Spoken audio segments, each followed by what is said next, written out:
So, man, Hunter Biden has been, doing the podcast rounds, huh? I mean, I know he spoke to Andrew Callahan a number of times on Channel 5, and those interviews were phenomenal. I highly recommend you guys check that out. If you haven't yet, I would guess like most of you have probably seen that already. But now he went on this guy Sean Ryan show, and this guy Sean Ryan, I mean, correct me if I'm wrong, but he's sort of like Rogan adjacent. You know, he's not a lefty, but he's certainly, I don't know, he's just like sort of Rogan adjacent is the best way I can describe it. He's part of that world, but not like explicitly buddy with Rogan. I don't know if he's been on Rogan, but this is the water he swims in, right? That sort of world, like the bro-y podcast sphere.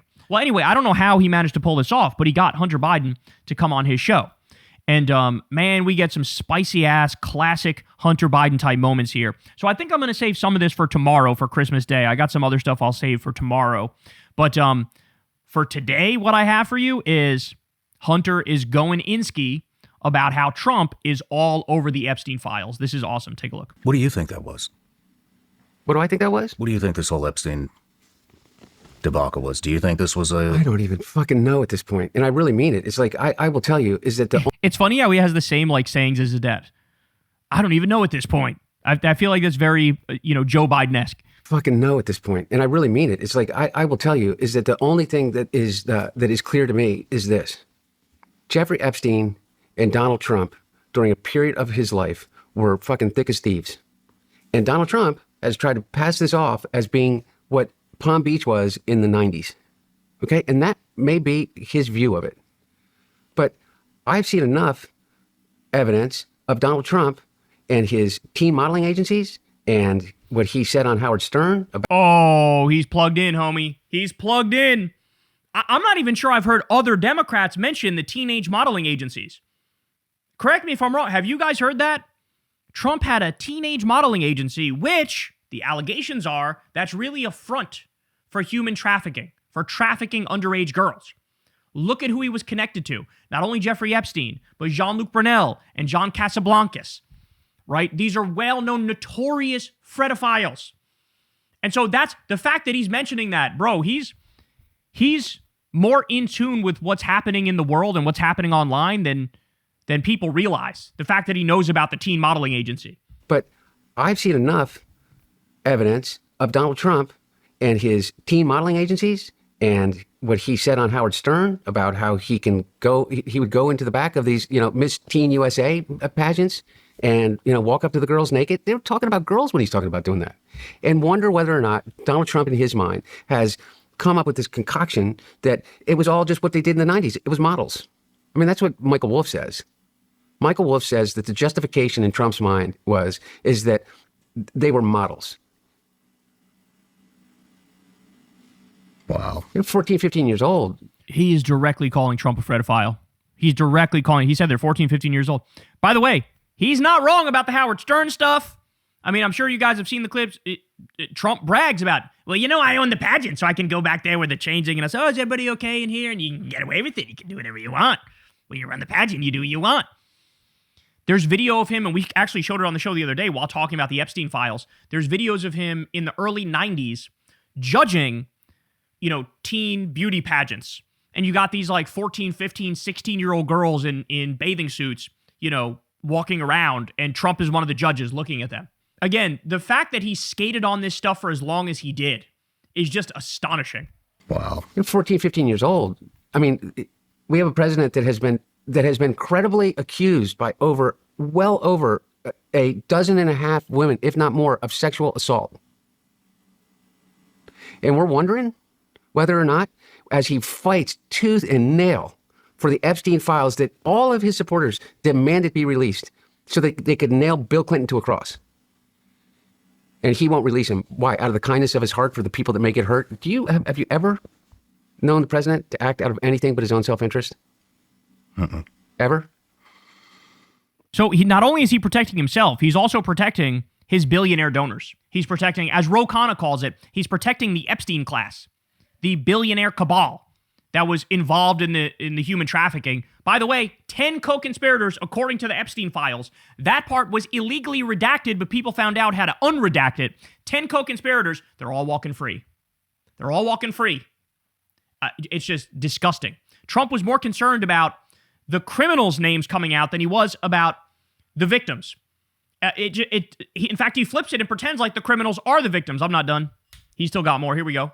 Hunter, I've been pissed off for a long fucking time. Yeah, I know, but I mean, I'm not just talking about you, and I don't want to get you in trouble, but I can like almost feel like the resistance from your audience of this message coming from me. But let me give you this one. He's in the fucking Epstein files, man. Yeah. And that's the reason that we're not getting him. And it's like what are we even talking about? Yeah. Susie Wiles came out today in a Vanity Fair article. Have you read that? No. It says that his chief of staff said that he acts like an alcoholic.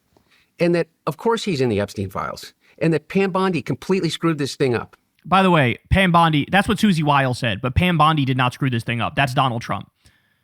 Pam Bondi is doing Donald Trump's bidding. That's what it is. So I actually feel like it's unfair on this in particular to go after her.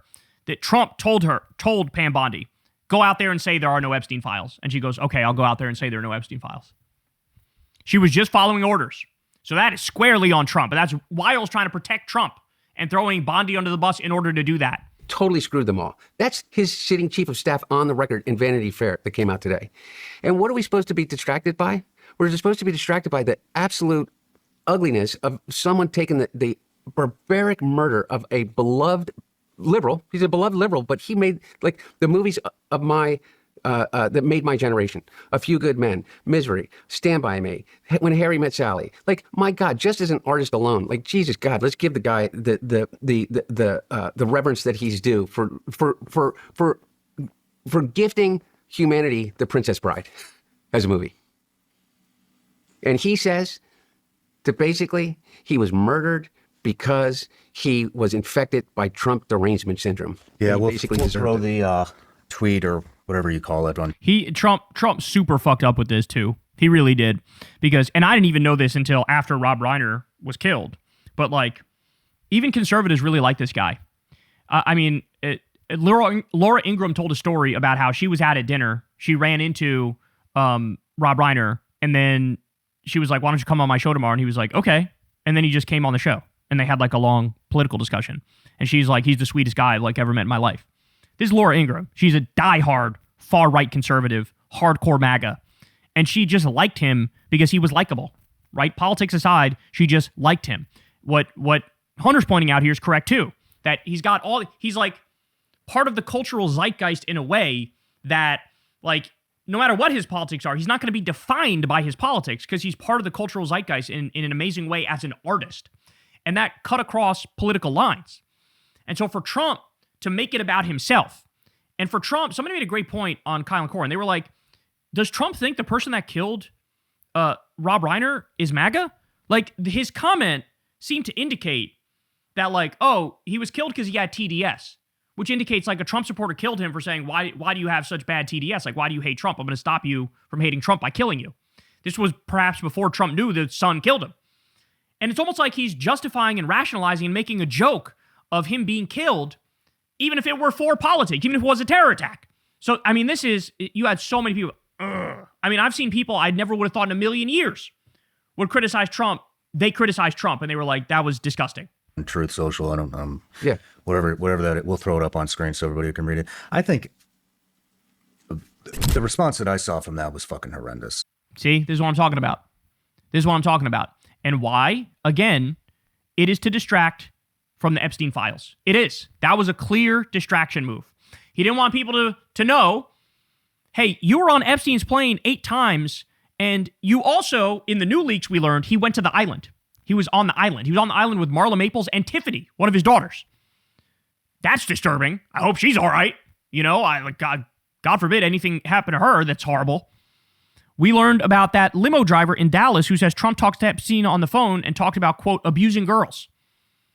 A girl Trump allegedly raped was also found dead with her head blown off, and the cops didn't think it was a fluicide. This is all stuff that came out recently in the Epstein files. This is all stuff that came out. That Epstein had a drawer that was dedicated with pictures of Donald Trump. That, you know, Mar-a-Lago was subpoenaed in the Ghislaine Maxwell investigation because they think like, oh, that's actually an intricate part of this human trafficking network. Steve Bannon had a picture on his phone of Trump and Ghislaine Maxwell in 2021. That's after he was out of office the first time, And when she was already in a whole heap of legal trouble, right? No, proven that she's a Fredophile and a human trafficker. And he was meeting with her on a plane. What was that about? What was that about? So there's just so much stuff there. But man, Hunter is, he's starting to throw some haymakers.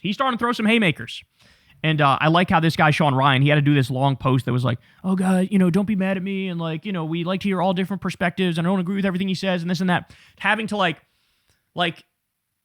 fucking genuflect to the idiot right-wingers in the audience who he knows they'll probably revolt. You know what I'm saying? And it's like, can we, enough already. I'm so sick of people fucking pussyfooting around these right-wingers. Like, I'm sorry. No interest whatsoever. You're all fucking clowns. You're all ridiculous. You're all still fucking riding Trump's nuts after everything he's done to destroy this country, all over the Epstein files, and you can't hear from a liberal or a left-winger to give you a dose of truth. It's like, grow up already. But anyway, I'm happy he did the interview, and of course, Hunter, he laid the smackdown, to say the least. Hey, y'all, do me a favor and like and subscribe. It helps out big time in the algorithm. Click the bell as well for notifications when videos drop, and watch that video on screen right now. You know you want to.